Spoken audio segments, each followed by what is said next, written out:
Então, é um prazer estar aqui conversando com o senhor. A gente já conhece da internet, da televisão. O senhor é o deputado mais votado do Rio de Janeiro. Foi citado pelo ex-ministro do STF, Barbosa, por não ter se corrompido no mensalão. Também foi citado pelo Youssef, por não ter se corrompido no Petrolão. É considerado o bolsomito por muitos, por nós aqui também. O senhor queria acrescentar alguma coisa nessa lista? Faltou o Roberto Jefferson aí. Ele também me citou, só que não tem a fita, né, mas tem os ataques gráficas. Eu estava no PTB e ele citou a mim e o deputado Roberto Fraga na época, quando ele tentou nos levar para votar com o governo. E nós não aceitamos votar com o governo. É uma coisa que é sagrada, é o teu voto. Eu só tenho uma coisa para vender aqui, é o meu voto. Assim como o padeiro é o pão, o açougueiro é a carne. E toda vez que o executivo cai aqui no Congresso é para comprar consciência, comprar voto. E voto comprado não é democracia. Perfeito. O resto da história você já sabe. Perfeito, perfeito. A família toda é católica, eu acredito em Deus, não obrigo ninguém a acreditar. Quando converso com qualquer pessoa, como estou conversando com você, não pergunto qual é a religião de vocês, qual é a opção, sou daltônico, todo mundo é igual. Não estou em conta. E vale o mérito.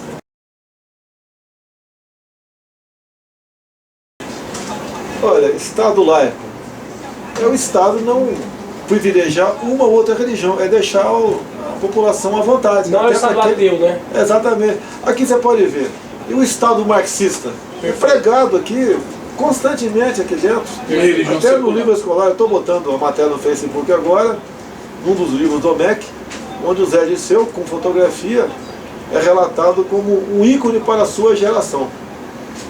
Okay? Agora, a religião é um freio para muita coisa. Okay? Tem gente que não faz certas coisas porque, como não sabe de onde veio, né? E não sabe para onde vai, ele teme e é freado naquilo. A religião é um grande freio para a sociedade, ela é muito importante. Eu faço muita coisa, eu deixo de fazer porque acredito em Deus. Educação tem que ficar a cargo dos pais. Instrução é outra história. Mas o governo, através de livros do MEC, ele simplesmente, além de pregar uma perfeição hipotética, ele é calcado numa política ideológica. Inclusive, rotulando aí o capitalismo como inferno e o socialismo como paraíso. O governo quer federalizar o currículo escolar, porque ele quer as mesmas disciplinas para todo o Brasil, logicamente levando para o socialismo, para o comunismo. É isso que o governo quer, ele não está preocupado com a educação. A molecada hoje vai na sala de aula muito mais atrás da merenda do que do saber. O professor hoje em dia está muito mais preocupado em não apanhar do que ensinar. Verdade. Não pode ter disciplina. Você pode ver o exemplo bom, apesar da imprensa bater, né? Mas os pais serem favoráveis, de colégios no Amazonas e Goiás, onde a direção passou a ser exercida por coronéis da Polícia Militar. Perfeito. A princípio não tem mais briga, não tem mais consumo de drogas, se respeita o professor, não tem uso de telefones celulares para joguinhos, etc. Se chama o professor de senhor, canta esse nacional, tem continência, não tem piercing. É assim que funciona. Perfeito. E lá o moleque está lá para aprender. E as notas dessa molecada, como divulgado ultimamente, são as melhores do estado. Se o pai tiver condições, eu acho plenamente favorável. Eu acho que na escola é lugar de você aprender física, química, matemática, biologia. Perfeito. E educação moral e cívica, por aí. Perfeito. E não, sua coincidência está aqui, não é isso aqui. Não tenho nada contra gays. Eu não posso admitir que uma criança a partir de 6 anos de idade começa a ter instrução, ou melhor, educação na sala de aula, que ser gay é normal.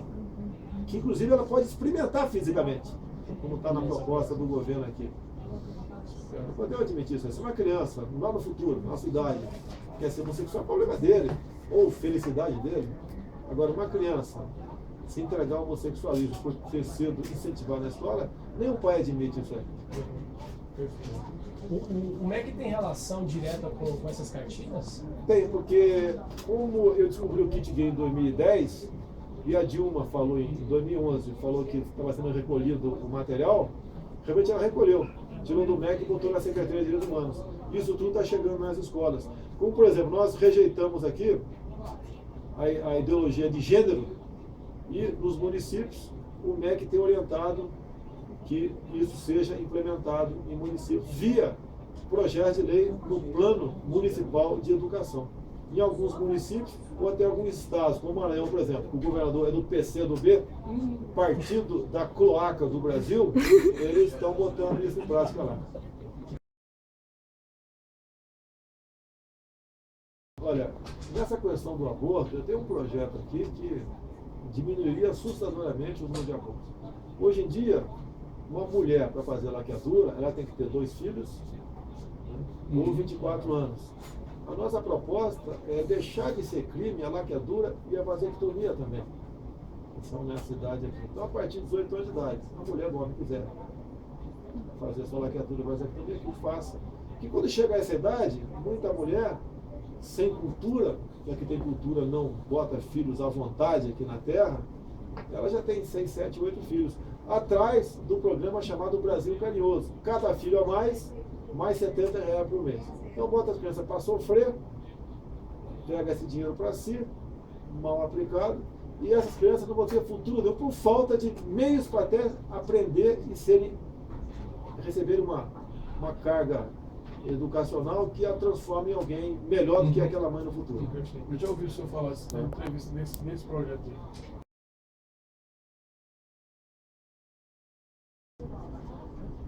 O grande problema do Brasil também não é vagas em cadeia. Eu acho que as cadeias tem muita vaga ainda. Fica em pé, deitado, amontoado. É uma brincadeira. Pior é quem está enterrado. São as progressões da pena. O Zé Disseu mesmo, há pouco tempo aí, diz que leu alguns livrinhos, talvez tenha lido Karl Marx mais na prisão, e reduziu a pena dele. Então o pessoal sabe, eu acho que é um equívoco quando se fala que o robô está preso. Você, para estar preso, não basta furtar ou roubar. Tem que fazer muita coisa. Talvez estuprar, matar alguém.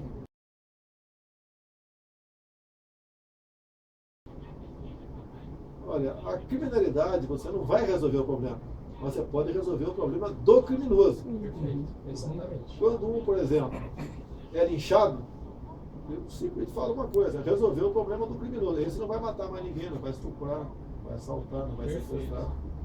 É problema dele, eu não estou estimulando linchamento, mas ele pediu isso daí. Eu prefiro ele morto do que uma menina de 5 anos, um moleque de 8 morto por trabalho desse marginal. Agora, a esquerda é contra a reforma penal para a questão econômica. O Brasil gasta 120 bilhões por ano com projetos sociais. Quase 10 bilhões são com ONGs. Grande parte dessas ONGs tratam dos menores, dos menorzinhos. Se você botar na cadeia esse pessoal de 16 a 17 anos, essas ONGs, muitas delas ligadas com deputados da esquerda, deixariam de ganhar dinheiro. Então eles deixariam de ganhar alguns milhões por ano com ONGs. É simplesmente econômico. Eu faço um apelo aqui.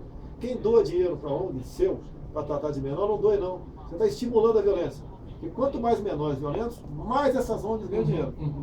Então, vocês estão estimulando a ONG a fabricar bandidos. Inclusive, a botar as liberdades mais cedo.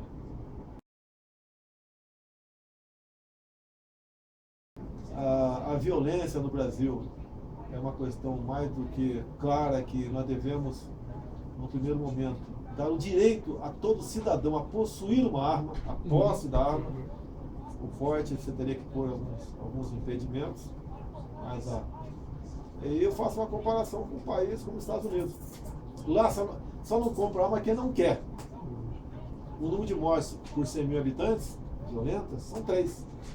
Aqui, comprar uma arma é quase que ganhar na Mega Sena. E o número de mortes está em 27. E se você tirar São Paulo, que é o estado que mais prendeu gente, o número de mortes por 100 mil habitantes passaria para 37. Então, a resposta clara é a seguinte: a posse de arma inibe o crime. Agora, o governo quer retirar, e tem retirado, armas das mãos do cidadão de bem, por quê? toda ditadura é precedida por uma campanha de desarmamento. E historicamente se fala que a Suíça, como todo mundo tem direito a porte de arma, os nazistas não conseguiram entrar lá porque todo mundo tem. Até o próprio Estados Unidos. Quando o pessoal abre a temporada de caça, ele tem um exército ali, eu não sei quantos, mas dezenas de milhões de pessoas preparadas. Não tem o Obama veio com essa conversinha mole agora de querer controlar. Tá? Não vai conseguir, até porque o parlamento agora é majoritariamente republicano. Isso vai levá-lo à derrota do seu candidato no ano que vem.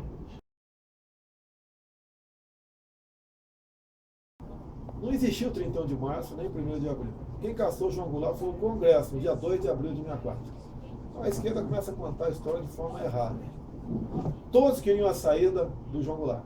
Eram as mulheres nas ruas, toda a igreja católica, os padres pregando nesse sentido, toda a mídia, a OAB, os ruralistas, os empresários e o próprio parlamento. Tanto é que ele caçou João Goulart por aclamação no dia 2 de abril. E o pessoal saiu do Brasil. Não houve um tiro sequer aqui. Saiu do Brasil, em especial foram para o Uruguai, para Cuba. 2 anos depois voltaram para cá e se embrenharam na luta armada. E que dificultou a abertura, acabou atrasando a abertura. Okay? Bem, o povo então foi às ruas depois, não para pedir saúde, segurança e educação, porque era muito melhor do que é hoje. Foram para pedir direta já. O povo trocou tudo aquilo que tinha, paz, desenvolvimento, educação, por poder votar para presidente, governadores, prefeitos, e 1/3 do Senado. Basicamente isso daí. E hoje vivemos nesse inferno, na verdade, aqui, do meu entender, roubarem o nosso dinheiro, mas nós perdemos a nossa liberdade. Com esse exército bancado pelo PT, que gasta 120 bilhões por ano com projetos sociais, bem como com o inchaço deste MTST, MST, com angolanos, com haitianos, com senegaleses, com venezuelanos. O Brasil não exige mais visto agora para iraniano entrar no Brasil. Então corremos um risco aqui muito sério de termos abalado aqui que uma pessoa tem mais de sagrado, que é a sua liberdade. E preso não vale. Preso vivo, para mim, eu prefiro morrer lutando pela minha liberdade do que estar apenas preso vivo. Então e a ditadura? Por que eles bateram tanto nessa questão de ditadura? Bateram muito porque, se hoje em dia vocês procurarem aqui, quem tem mais de 60 anos de idade, perguntar como era aquela época, 99% vai dizer que era uma época maravilhosa. Você tinha paz, tinha segurança, tinha progresso. Passamos da 49ª para a 8ª economia no mundo. Só o Médici fez 15 hidrelétricas. E a ponte, uma grande obra do Sarim para cá. Não tem nada. Essa que estão agora, o tal do PAC aí. Transposição do São Francisco. que não tem mais água, que está faltando água, só isso mais nada. Então temos essa miséria. E o Brasil cresce, a cada ano mais 2,5 milhões de habitantes. De um dia para outro, nós crescemos mais 8 mil habitantes. Teve um estudioso norte-americano que disse certa vez que o Mercosul nunca vai se consolidar, porque é pobre vendendo para pobre. Aí ele falava sobre a algo. O que o senhor acha sobre tratado de comércio bilateral que o Brasil pode fazer? Eu não me considero estudioso em economia, mas penso da mesma maneira que esse que é estudioso aí. Pô. Qualquer bananicultor, já que falei banana agora há pouco, sabe disso. Você quer vender, só posso vender as coisas para quem tem dinheiro. Até um caso aqui, me permita falar, né? Outro dia um colega meu, né, lá do Rio, falou que a filha se envolveu com gente que não presta. Eu perguntei, fim de semana, qual é o ciclo de amizade ao qual você leva a tua filha para frequentar? É na esquina, comendo churrasquinho de gato, tomando cerveja? Se envolveu com malandro. É o nosso caso aqui. Nossos movimentos são com ditaduras, né, ou semi-ditaduras aqui na América do Sul. Somos fechados para o comércio bilateral. E nós basicamente temos os commodities, que Deus não deu, né? Os minérios, a terra que você vende, que caiu o preço assustadoramente, e o agronegócio, que é massacrado por esse governo, cada vez mais com exigências de estudo de impacto ambiental, falta de estradas, meio de escoamento, impostos, problemas no tocante alimento geneticamente modificado, que todo mundo é contra. Uhum. Mas o cara é contra tomando uma garrafinha de Coca-Cola sem saber a fórmula da mesma. É. Tá? Agora tá negócio. Eu não vou dizer que sou favoravelmente a você abrir para o geneticamente modificado, mas entre passar fome ou morrer de fome e comer um arroz geneticamente modificado, eu vou comer arroz. Agora vamos investir no planejamento familiar, que daí dá para a gente discutir essa questão com muito mais profundidade. O que o senhor acha do Brasil, que lutou por esse assento permanente no Conselho da ONU? Isso, algum tempo atrás, quando o Lula tinha essa sanha, né, inclusive andava viajando pela África toda, eu falei, ó, só se ele quer esse assento para oferecer uma cachaçinha 51 para quem está lá. Que os países, né, que têm força lá são os países que são militarmente atômicos, têm a bomba atômica. E apesar de todos terem o poder de veto, quando o americano quis entrar no Iraque, a França exerceu seu poder de veto, mas não valeu. O americano entrou assim mesmo. O que o Brasil ia fazer com um exército completamente sucaneado pelo PSDB e pelo PT? Os dois fizeram isso. Os dois fizeram isso. A criação do próprio Ministério da Defesa, lá do Fernando Cardoso, começou a nossa desgraça. Nós temos um exército basicamente de infantaria. Mas se você quiser botar a Brigada de Infantaria Paraquedista do Rio de Janeiro para intervir em qualquer lugar do Brasil pela manutenção da lei e da ordem, a pedido de um dos três poderes, não temos poder de voo, nem aeronáutica tem aeronave suficiente, e nem nós temos meio suficiente para bem cumprir essa missão.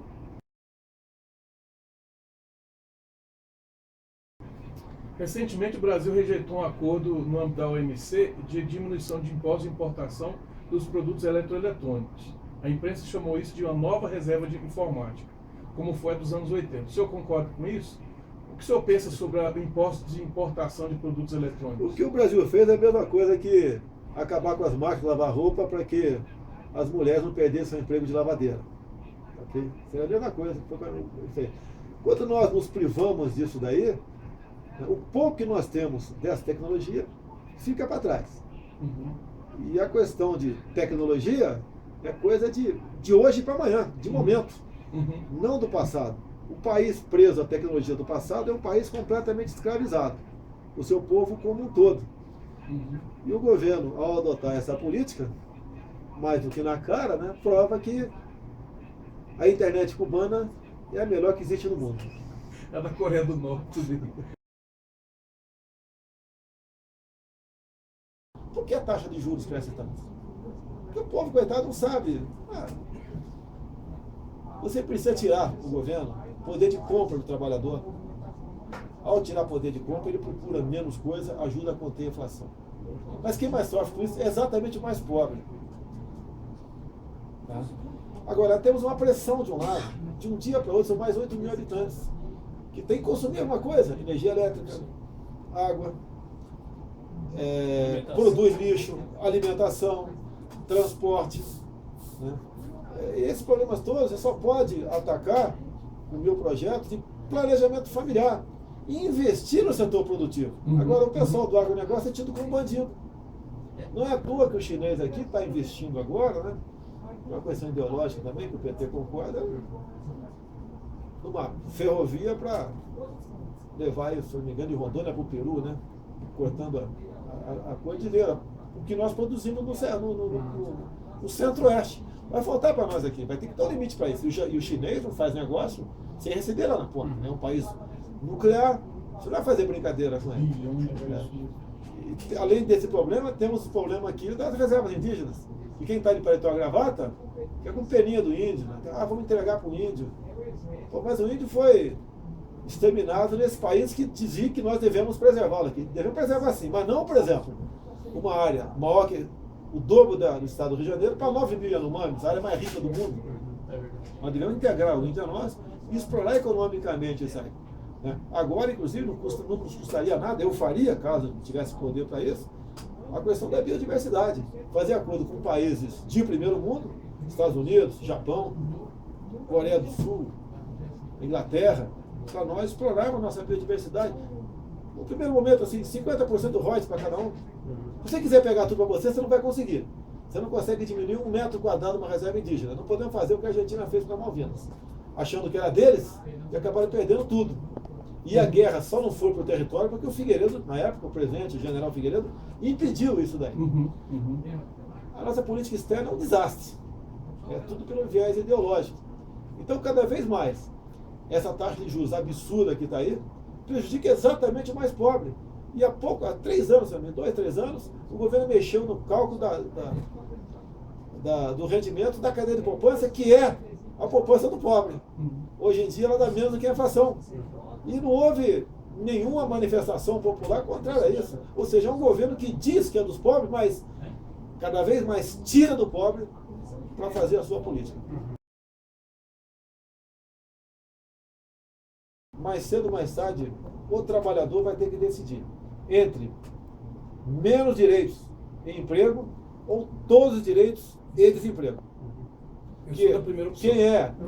Quem é patrão hoje em dia aqui, cada vez ele quer deixar de ser patrão porque não aguenta os encargos trabalhistas. Até a empresa dele, por exemplo, começa a não vender. Como agora está comum, como é que vai dar uma justa causa no cara? Tem que mandar embora.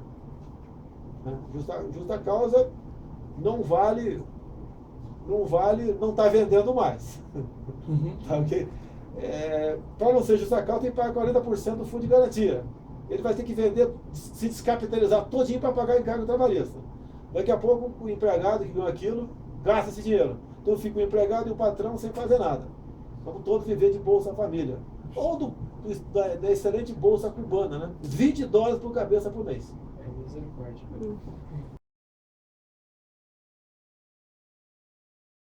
Eu tenho falado, né, quando estou na tribuna da Câmara, eu posso ficar à vontade. Eu já falei na tribuna da Câmara que o Brasil precisa de menos leis, menos decretos e menos portaria.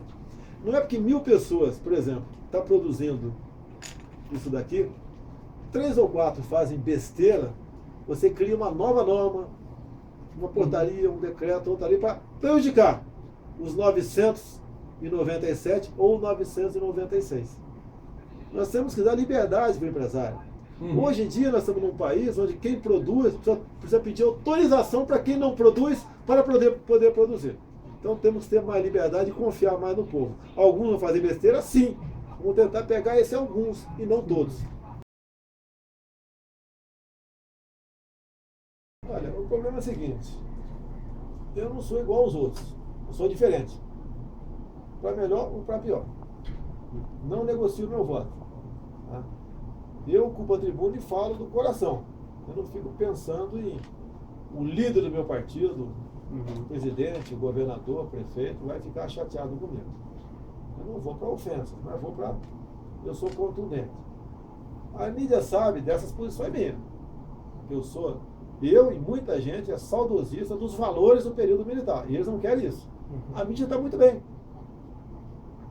Por enquanto, né?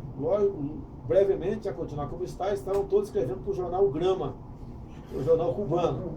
E recebendo salário de lá. Eles têm uma bronca comigo por ser militar. Assim que você perguntou no começo, o que foi o 31 de março? A mídia não escreve isso.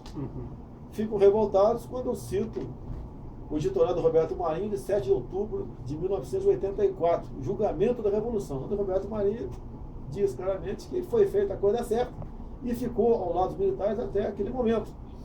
Os seus filhos agora mudaram de ideia. Mais cedo ou mais tarde vão pedir pinico para a gente novamente. Pode ter certeza disso aí, não vai mudar. A mídia é muito liberal, é muito gay, a mídia, a televisão. Então quando se fala em kit gay, que eu estou defendendo as crianças, eles são gays barbados, né? Ficam revoltados comigo, não gostam de mim. Então são preconceituosos para comigo. Eu tenho posições de você, como eu falo em comércio, abrir o nosso comércio para o bilateralismo e não ficarmos presos aqui nesse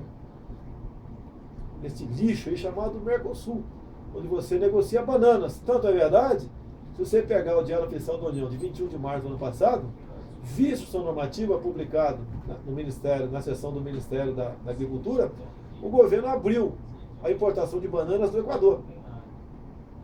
Nem divisa faz com o Brasil e o Equador, mas abriu a importação de banana do Equador diretamente para o CEAGESP. É esse o comércio que nós precisamos? Sem comentários. Tecnologia. Como eu digo para você, uma economia de qualquer país grande do mundo, né, ela vem da química fina, vem da indústria espacial, da armamentista e é de computadores. Nós não temos nada disso. Nada. Estamos aí completamente afastados disso. E tem um ditado do então brigadeiro Hugo Piva, né, um homem aí, um dos precursores não só da Embraer, bem como do nosso programa de enriquecimento de urânio. É o seguinte, quer conservar um país na mediocridade, deles tecnologias prontas. Ou seja, tira-nos a capacidade de descobrir. É o que acontece com o Brasil. Então isso tudo leva para um lado uma mídia que tem raiva de mim.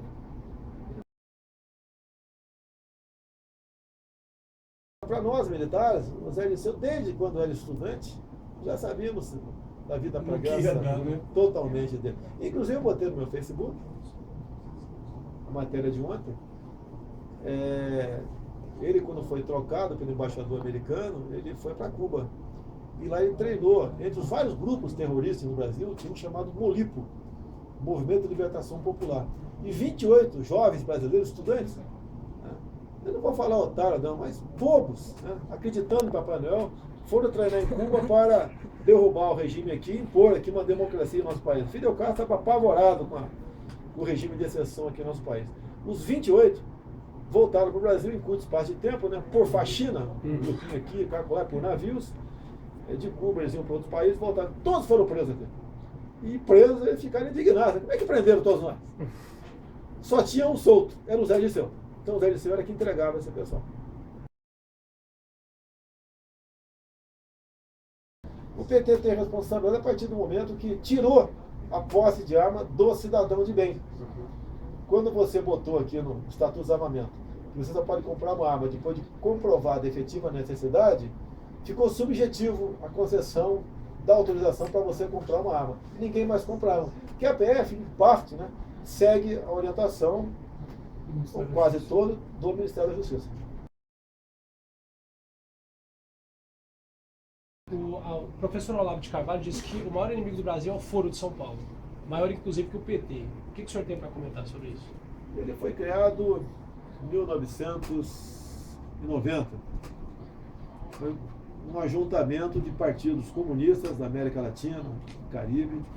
Então eles se ajudam entre si para que o socialismo, né, cada vez se faça mais presente e transformemos um grande país socialista. Agora vale a pena dar uma parte aqui. Nós dominamos o ciclo do urânio, do enriquecimento de urânio no Brasil.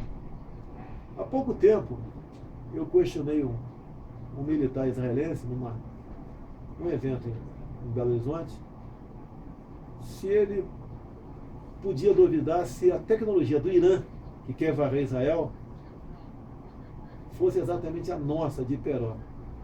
Ele falou que não acreditava. Ele não falou não, eu não acredito. Porque se isso estivesse acontecendo, a nossa inteligência israelense ou americana já teria plotado.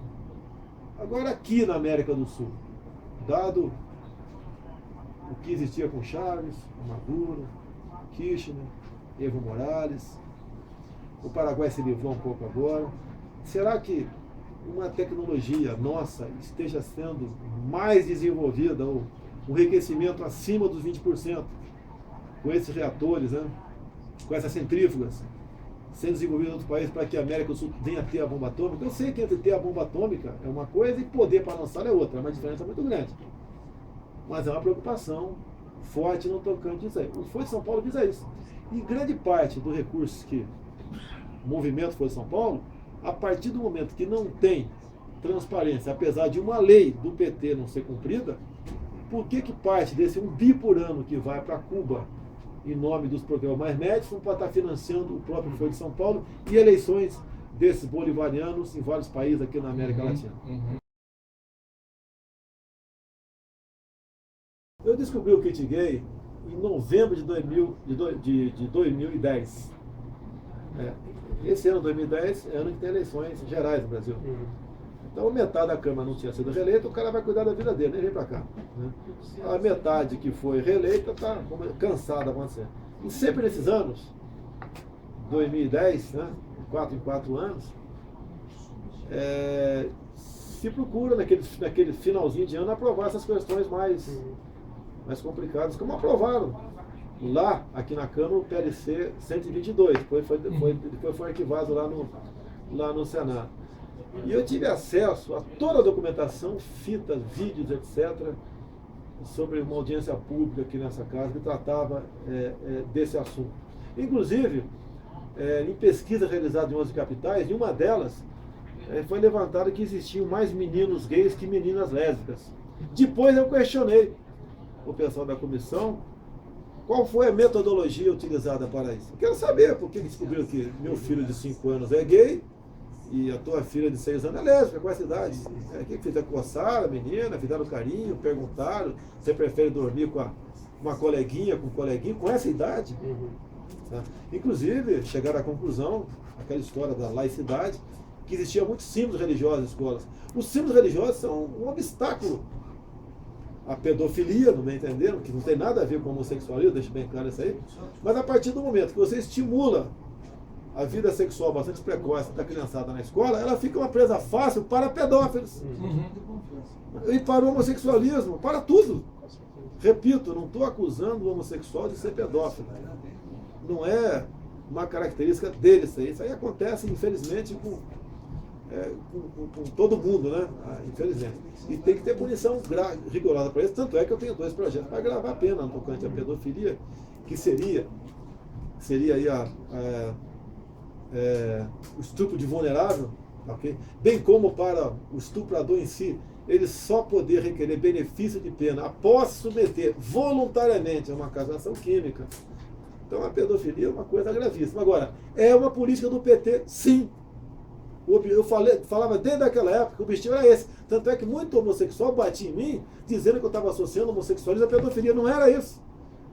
Era a forma como você tratava. Tanto é que eu te dou um vídeo aqui de 20 segundos, quando o secretário de alfabetização do MEC, André Lázaro, que agora não está mais lá, diz claramente aqui, não é porque aí diz o seguinte, André Lázaro, nós passamos 3 meses discutindo até onde a língua da menina entrava na boca de outra menina para confeccionar o filme Beijo Lésbico. Essa é uma depravação total aí desse governo. Eu vi uma entrevista que o senhor falou que a localização do seu gabinete foi essencial para isso. O senhor passou pelo... Porque eu estou nesse gabinete aqui já tem 25 anos. Eu podia já num gabinete melhor, vamos assim dizer, né? Que é o anexo 3 aqui, que tem banheiro, etc. Tá ok? Agora aqui, toda vez que eu vou para a Narco, daqui a pouco eu passo pelo centro nervoso do Congresso, que são as comissões. Então, eu passando, eu vi um pessoal com uma roupa meio esquisita, diferente da normalidade. Até perguntei, vai ter alguma parada gay aqui? Dada a maneira que eles estavam comemorando o lançamento do kit gay. Então eles vieram a caráter. Teve uma transexual que falou, minhas melhores professoras sempre foram as prostitutas. Outro que levantou e falou, um dos pesquisadores, ou pesquisadora, não sei, né, não dá para identificar ali, de pesquisador dizendo que ficou muito abalado quando uma criança de 12 anos falou que tem nojo quando vê 2 homens se beijar. Okay? Chegamos a esse nível. Esse nível do debate. Inclusive, logo depois foi realizado aqui na Câmara, acredite se quiser, o 9º seminário LGBT infantil. Nossa. Tá bom? Não precisa nem discorrer sobre esse assunto. Não é isso, não é isso, não é. Isso não é. O que é isso? O que é isso aí? Perfeito.